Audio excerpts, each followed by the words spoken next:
Well, good morning, everybody, and welcome to another exciting Exploring by the Seat of Your Pants broadcast with us here. This is like our 60th program of the year, so thanks for sticking around as we've had the chance to showcase some of the coolest scientists, explorers, adventurers, amazing communicators on planet Earth. It has been such a special ride, and a big thank you to all you teachers.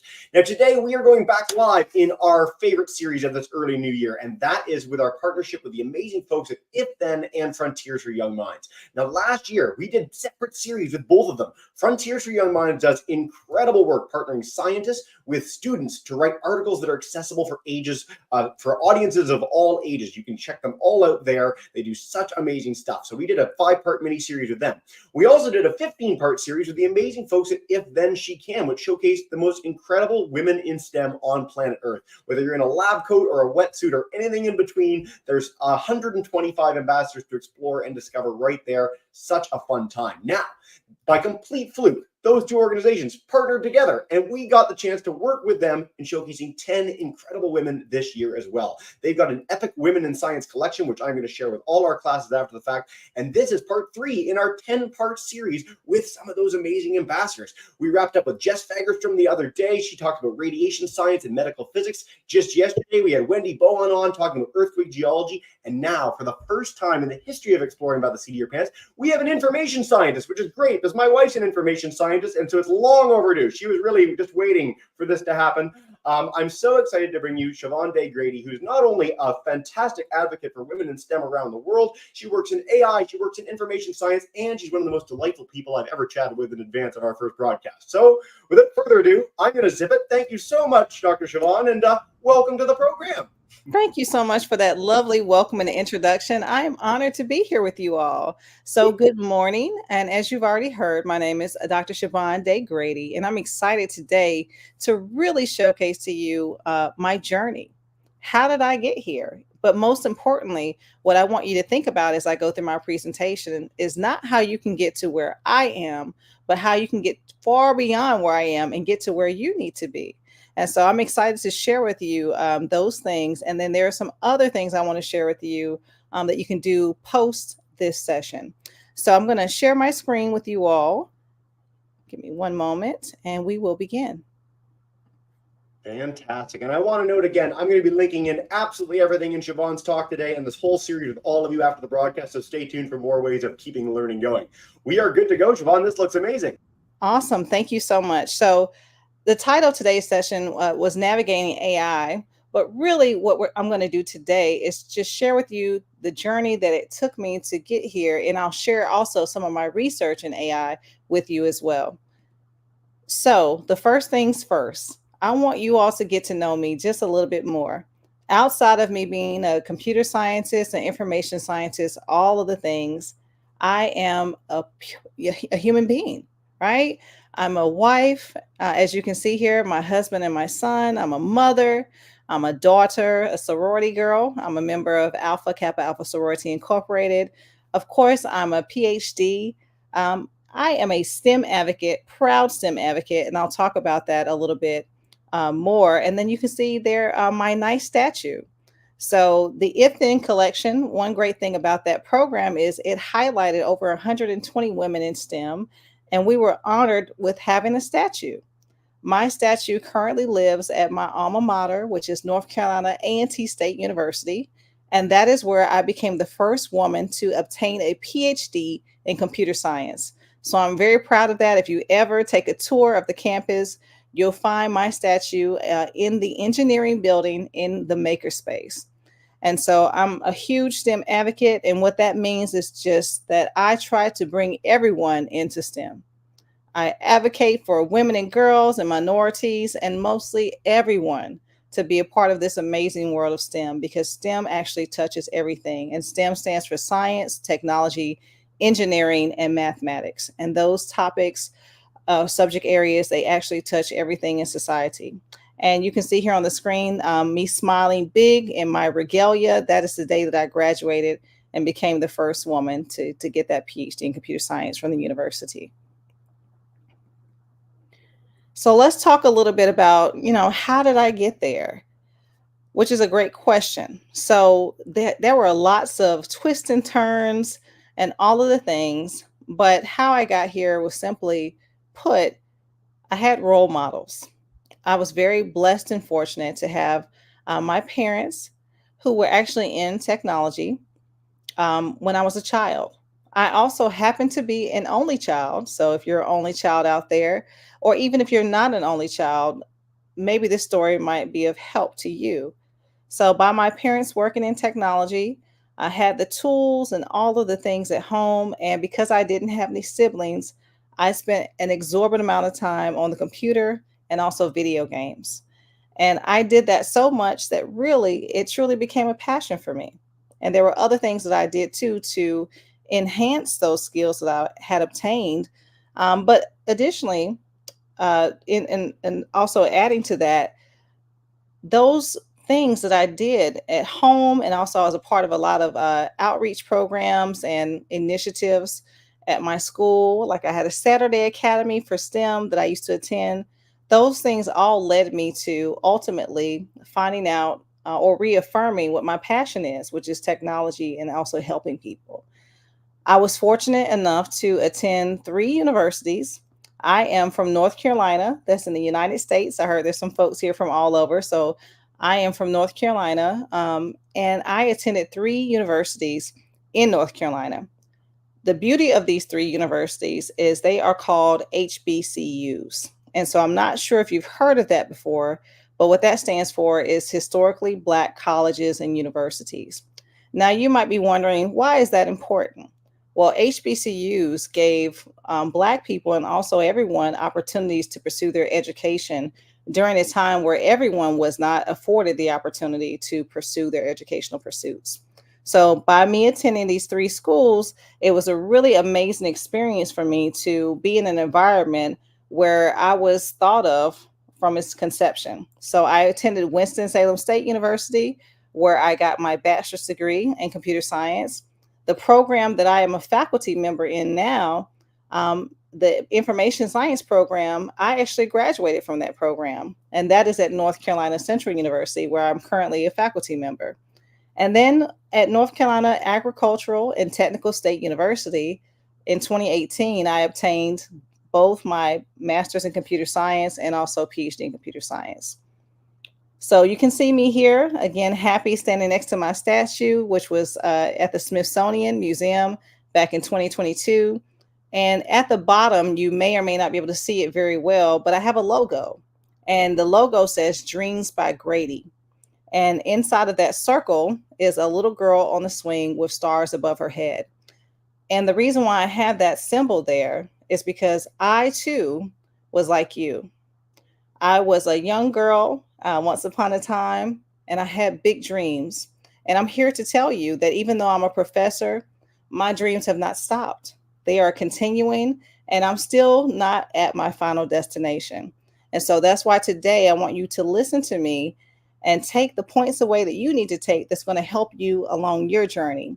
And if this is something you aspire to do, that is great, but just know you can do so much more than what I've done. So let's talk about my research. So I have a research lab that I'm so proud of, and I have amazing students that I'm going to talk about here in just a moment. But my research lab is called the LAIER, and that stands for the Laboratory for Artificial Intelligence and Equity Research. And you can see this picture here. These are some of my students. But one thing that I enjoy so much, in addition to working with graduate students, is I actually mentor high school students too. So there is a school here in North Carolina called the North Carolina School of Science and Math. And so these are high school students that actually get a chance to go and they can have room and board at that campus, and they actually conduct research with me, and they're in high school. And so that's an amazing opportunity. That school accepts the best and the brightest. And so maybe in your state, you might have another school that does something similar, but I actually mentor high school students, and they actually work with me in my research lab with my graduate students. And so some of the topics that we research, they are all equity related or either AI related. So one of the works that we did that was already shared with the Frontiers is we actually did a research article on basically diversity within STEM. So a lot of times people unfortunately don't have a role model or have anyone that might look like them that they know that is in STEM. And that's a problem because like I mentioned, I had two parents in my mother and father, they worked in technology. They were my role models. But everyone might not have that same opportunity. And so that research article talks about the importance of having someone that looks like you that you can look up to pursue your passions. We also do some work in equity related to something called the digital divide. So there are a lot of people who have access to technology, and then there's a big segment that don't. And so the research in that area is looking about how we can make sure that wide adoption of technology is happening and how we can have more equity for those communities that don't have access and how they can learn and get the digital skills and literacy that they need to be to excel in the workforce. We also do work related to autonomous vehicles. So we use artificial intelligence to help us determine fault detection in those autonomous vehicles or those Teslas that you've heard about as well. And we use AI to better understand health disparities in healthcare.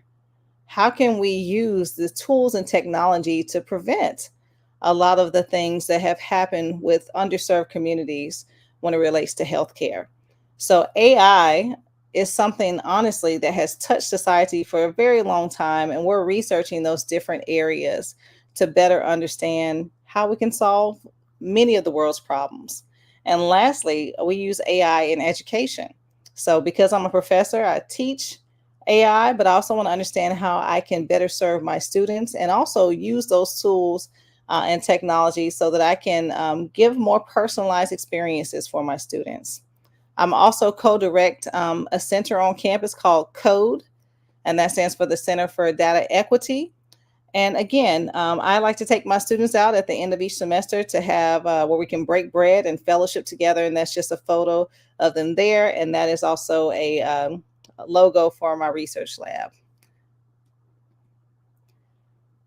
So I talked to you all a little bit about the different things that kind of led me to pursuing my educational pursuits. But mostly, what's most important that I want to talk to you about is my algorithm. And I have recipe here in parentheses because an algorithm is simply a set of steps used to solve a problem. And you will hear that often referred to a lot in computer science because algorithms are how we solve a problem. It's what's used in AI and machine learning, all these models that are built. There's an algorithm behind everything. And so this algorithm are my set of steps that help me get to the places and position that I am today, but most importantly, are going to assist me in getting to the next place that I need to be. Because I told you, I'm not at a final destination. So, the first thing I want to share with you, because you all are at the right age and right timing to start to think about your future. The first thing I did was volunteer. And the way that you need to think about volunteering is that is an opportunity where you can learn on the go. So I think some of you might be in eighth grade. As you move on to high school, there are opportunities where you can be on a student advisory board. So there's many organizations that are looking for students to provide input to them so they can better serve their organization. So serving on a board, that is volunteer, but it will give you opportunities to learn how an organization works and runs. And that is information you can take with you in your future to learn and be better. So that's just one opportunity. Or if there's an opportunity for you to build a website for your church or to help out some other organization in any way, do that because it will truly help you. With that being said, also do some things for free. And I say some, not all. And the reason why is when I was first developing a lot of my skill sets, I did things for free because I was learning. So I did a lot of websites for organizations for free. But as I was doing those different projects, I was able to build what's called a portfolio. And in that portfolio, I was able to showcase, as I moved on, showcase different groups that wanted to work with me, what I had done in the past, and why I was qualified to receive the payment needed to help their organization. So everything that you're doing is not in vain. You just want to keep track of that for your resume because that might lead you to the next opportunity. And as you build those skill sets, you become what's called an SME. You might have heard of this before, but if you haven't, that stands for subject matter expert. And people will seek out your expertise. The next thing is utilizing support systems. Sometimes people are afraid to ask for help, but I'm here to tell you that no one has been able to ascend or rise to success without the help and support of other people. So don't be afraid to ask for help, whether that be from your family, friends, other professionals, or anyone that you think can help you. Because the trouble is when you don't ask for what you need. No one can know what you need unless you tell them. So don't be afraid to utilize your support systems or ask for help or assistance as you may need it. This next thing is so important. I can't stress this enough, but find a mentor. And mentorship is at every stage. I have so many mentors that I like to call them my board of directors because there is never a point that you'll know everything. And a mentor is simply a guide. They are someone who can help guide you to where you want to be. So, for instance, if you already know in eighth grade, and I'm using eighth grade because I think it's, can't remember the full age group of everyone here, but if you're in eighth grade and you know you want to be, a computer scientist, if you have a teacher or someone in your family or a family friend that works in the job that you see yourself in, you can ask them to mentor you and they can simply guide you and give you advice on your next best steps to get there. And the great thing about mentorship is that you really develop a rapport with one another. So when mentorship is done right, you will keep in touch even if you don't, talk to them very often. And so mentorship is a relationship that is not one-sided. And I want to say, if you ask someone to be your mentor and they say no, then that just means that they may have too much on their plate. It doesn't mean anything related to you. So don't be afraid to receive a no and to ask someone else to serve as your mentor. The next thing I want you to do is make sure you're writing down everything that you do. So I talked before about building that portfolio, but these are things that are going to assist you with your resume. And as you start, getting ready to apply to college, you'll just have everything there. And let me tell you something, sometimes you will be surprised about all the things that you've done, but you will forget about them if you haven't been keeping track. So make sure to write down the things that you do, because before you know it, you'll have that resume really built up, a portfolio, and all the things that you need to be successful and to get you in gear for the opportunities that you seek. The next thing is network. And so I know some of you might be thinking, I'm maybe this is not for me right now, but it is for you right now. When you learn how to introduce yourself, tell people what your interests are, or whatever have you, you never know when you might meet someone that can help you with the next opportunity that you want. So if you're shy, and I used to be shy, that is okay. You just have to practice.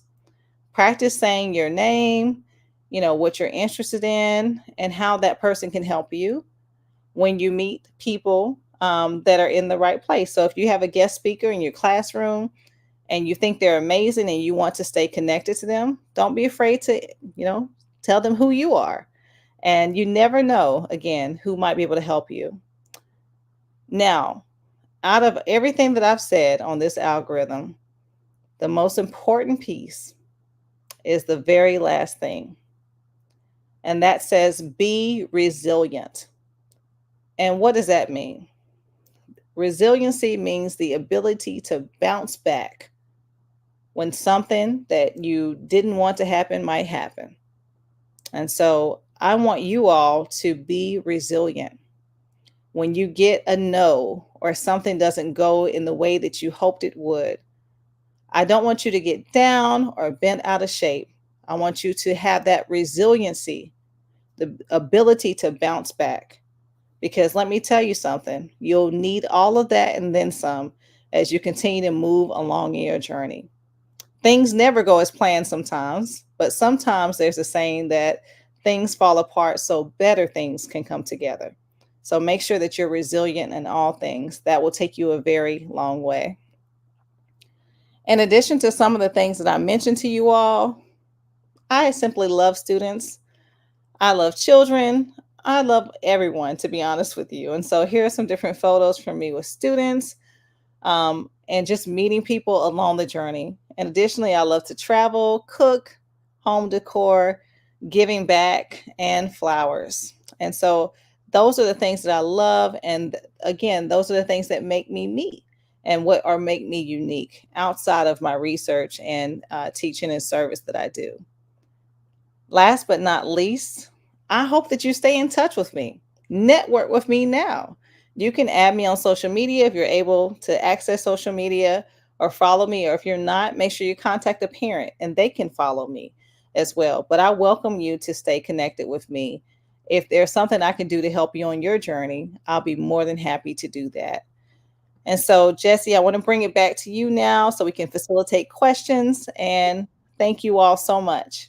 Thank you, Siobhan. That's fantastic. I've got up a banner too, and we'll make sure we pass along those links to, you can follow up with her on social media, her website, and more. What a fantastic sort of career journey and inspiration on how kids can get involved in this. We've got a lot of grade 5 through 8 today. So whatever stage you're at, all of those are really important things. Volunteering is something that we hear from every one of our speakers, whether you're an information scientist, a diver, someone who works at a zoo or aquarium. Like, if you love something, find people that are doing it and get involved and do that. It goes such a long way. It makes such a difference. And sometimes you find out that you don't like that thing at all. And that's great. Now you're on a bit of a new path. Absolutely. That's the key. Finding out what you like and finding out what you don't like. That is so helpful.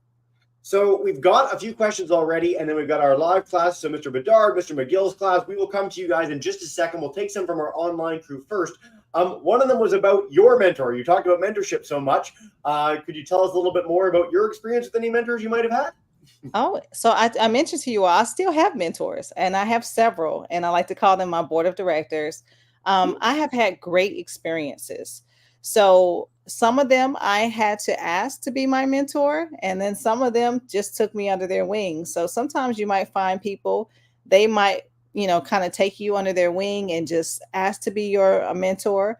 And sometimes you might have to ask. But the key is, I have had people tell me no. And that is okay, because people sometimes they have a lot on their plate, they're busy, and someone that really cares about you will tell you no if they know that they're not able to really truly serve in the capacity needed to be a mentor. Because a mentor, it's a relationship, and if they don't have time to invest in that, you would rather them tell you that they can't do it than saying yes and then letting you down. So I've had great experiences, but I have had people tell me no, but I've had people tell me yes.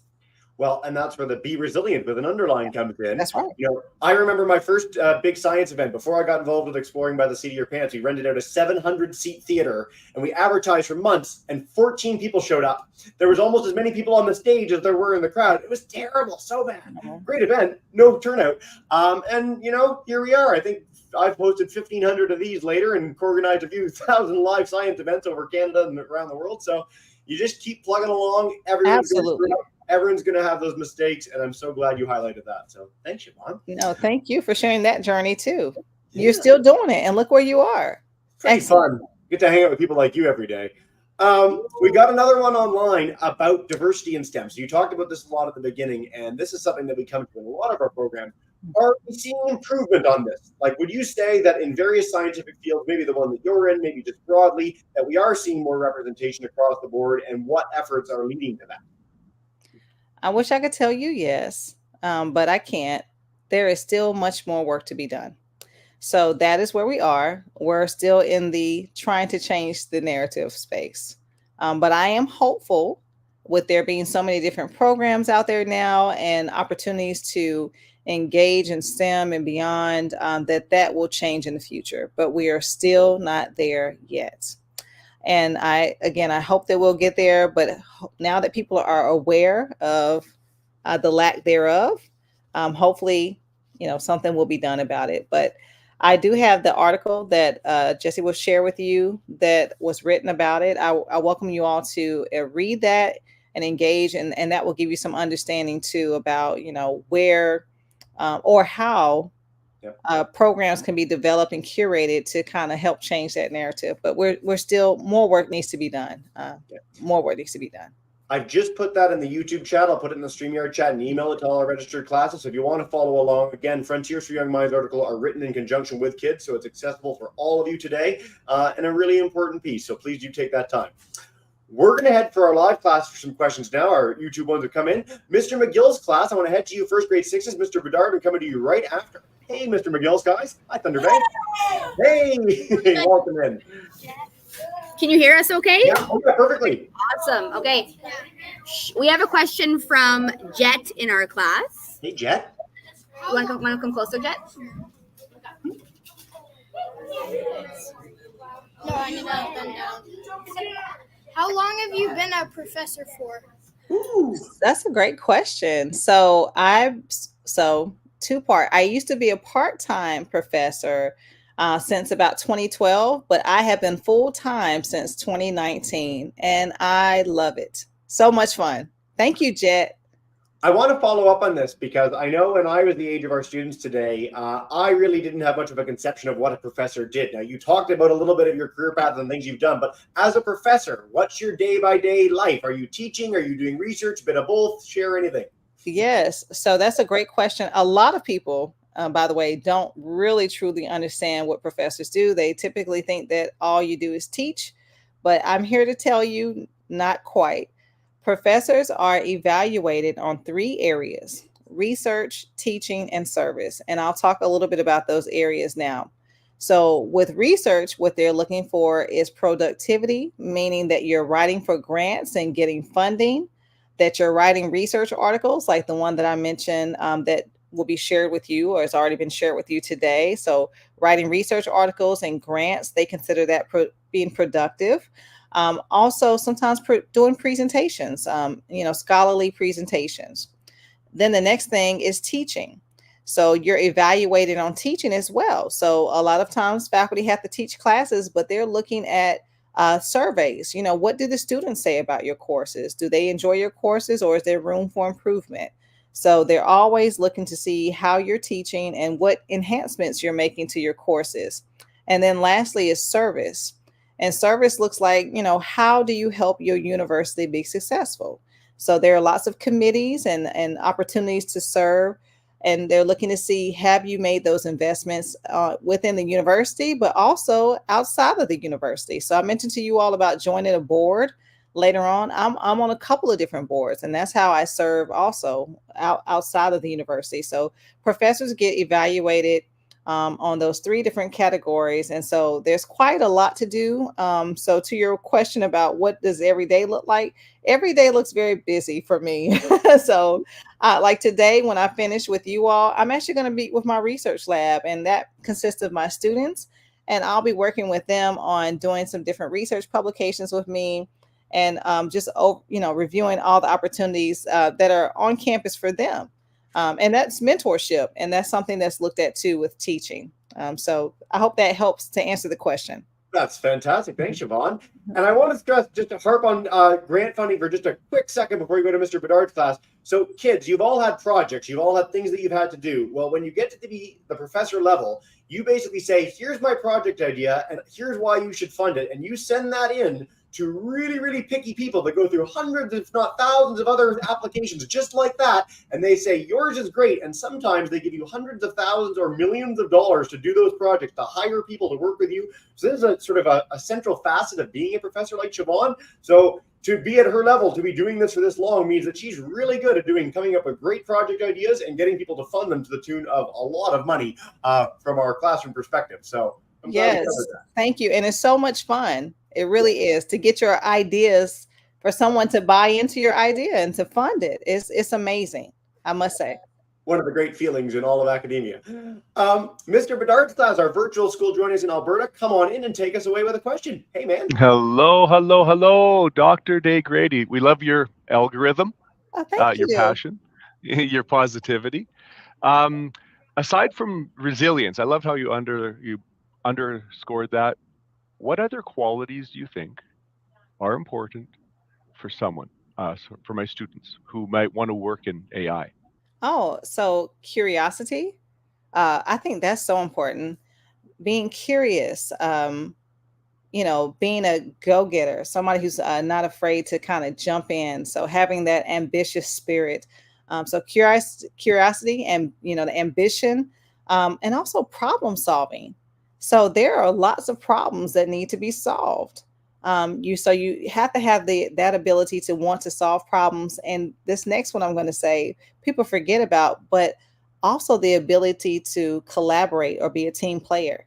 The truth is, the problems that we're trying to solve, they require connection and collaboration with many diverse voices and schools of thought so that we can actually solve the problem. So you need to be a team player and someone who likes, solving problems and working with other people. So I would say those are a couple of attributes that I believe will help someone be successful with getting into computer science or AI. And also, of course, kind of liking math. That's important.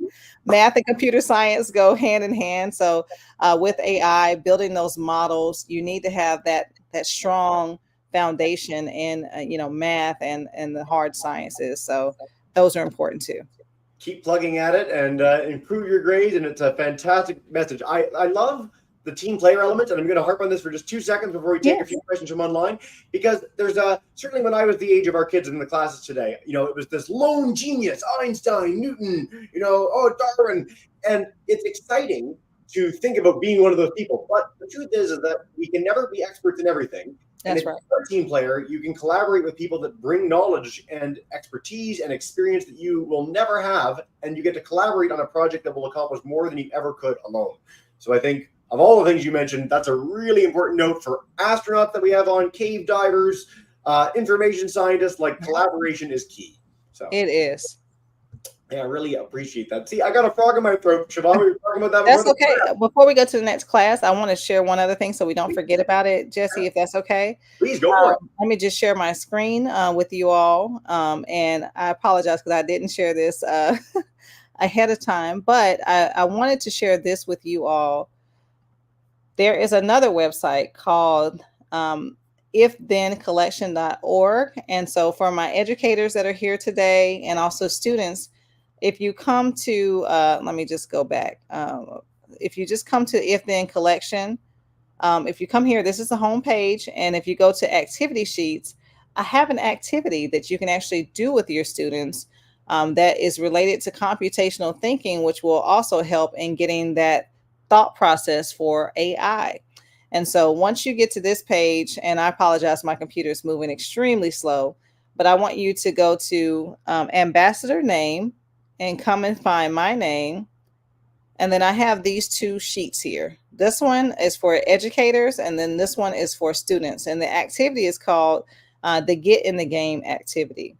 And as you can see here, it's going to give you instructions, and it has videos that you can watch that are from me, where I guide you through the process of computational thinking. So that first process is abstraction, decomposition, pattern recognition, and also algorithms, which we kind of talked about a little bit. So I think this is a great activity if you want to do it in your classroom with your students. Again, there's an instructor edition, which gives you more details on how to, complete this activity with your students. And also, if you don't want to do it, students, you can do this at home with your parents as well. So it's something that's for everyone. And I think you'll have fun completing the activity. And if you enjoy things like that, then that also can help you understand that you might be in the right space. Or if you don't like it, we talked about that too. That's okay too, because at least you know something that you don't like. I am pulling this up for everybody right now. So I'll get this to all of you in the chat after the program. If you want to do the activity, it'll be right there in your inbox to do it. Thank you for sharing that, Siobhan. That's fantastic. We're going to head back to our live class for 2 more quick questions. I know time flies and you're having fun in these programs. So, Mr. McGill's class, grade 6s, if you want to unmute your mic, if you have any other questions for us, I can come to you in a second. Looks like you're a little away from the computer. So, Mr. Bedard, I'm going to head back to you first. And then our Thunder Bay crew, if you do have another question, I'll come to you right after. But virtual school, welcome back. Hey, hello again. Hello again. You've done a lot of work. And what project or research study are you particularly proud of? What do you?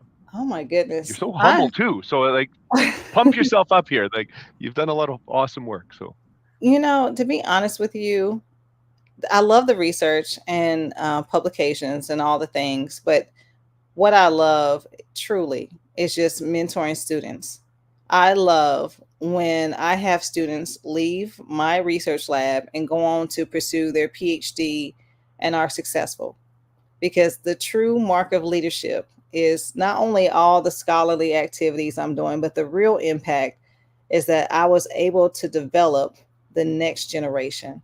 And that is something that leaves my heart feeling so full that I feel extremely blessed to be able to do what I do, because it's not about me.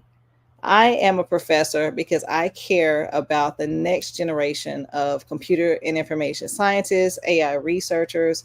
And so I think what I'm most proud of are the products that I'm able to produce, i.e., of students going on to be better than I am. I love that. But for my research, I love all my research projects, but that is truly the thing that makes me feel the most special. I want to say, before we got underway with the broadcast, Dr. Grady and I were talking about exactly this, and she said this before we had any kids on too. It's so special to get to inspire other people to do not just what you've done, but go beyond it. So really appreciate that message, and thank you for that fantastic question, Mr. Bedard. That's awesome. Mr. McGill's class, 6th, 7th. If you want to unmute your mic, I can come to you for one final question. Come on up. Let's see what's going on, and we'll wrap up with you guys. Hey, guys. Yeah, ask. Hey guys, go up to the camera.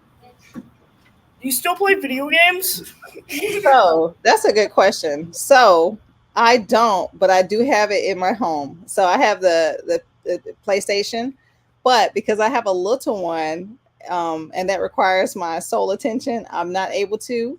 But I love video games, and I didn't share this part, but my favorite part was with video games. Although I am the only child, my parents are not. They grew up in very large families, and so I had so many first cousins. But I was like one of the few girls, and my favorite thing was to beat all the boys. Growing up on the video games, I did that proudly. So when they say girls aren't good at video games or math or science, I never understood that, because I didn't have that problem at all. So I don't, but I have the technology in my home. And as soon as my son gets a little older, where I don't have to watch him as closely, I'll be back on it. My wife can crush me at Mario Kart. It's really sad. I literally, no matter what I do, Rainbow Road, I'm just flying. I do love Mario Kart, though. Yeah. That's our first video game question. Well, thanks, guys. Siobhan, before we wrap up, you covered so much today, is there any final message you want to leave our kids with? And I'll bring up some of those cool links for If Then in front of your young mind as you're talking, but take us away, and then we'll bring our classes in to say thanks and farewell. Absolutely. I just want to thank you all so much for joining today's session. And again, my message and takeaway to you is know that you can be and do anything that you want. The world is truly, as they say, your oyster. So make sure that you work hard and do your due diligence to find out that what you like and what you don't like. And don't be afraid to reach out when you need help, or if you think someone can help you get to the next level. So be resilient in all things, and you will be successful. No better message than that. Thank you so much for taking time out of your crazy busy professor life for joining us today. What we do to end every broadcast, I'll bring in Mr. Bedard and Mr. McGill's class. Thank you guys so much for joining today. Have a wonderful Awesome. day.